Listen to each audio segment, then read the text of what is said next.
خليك هنا خليك هنا. انت الحين يوم ان عبوس ماله عبوس؟ جاب لك سيارتك الحسا، شيكت عليها؟ انا يابا الحمد لله لا قادر اشيل مخالفات ولا قادر اي حاجه، الامور طيبه. شيكت على الكيالو؟ اشيك عليك كيلو ليه؟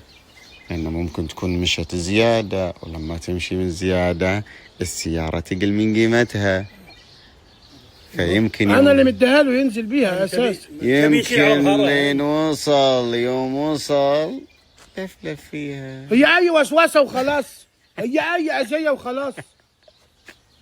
بس أنا أقول أشياء. لا مالكش دعوه يا بيه، مالكش دعوه. عايز نسخن عليه صح؟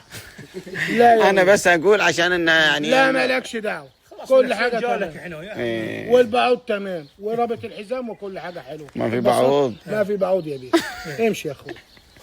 عايز اي حاجه، اي خرابه. خلاص طيب، يلا مشينا.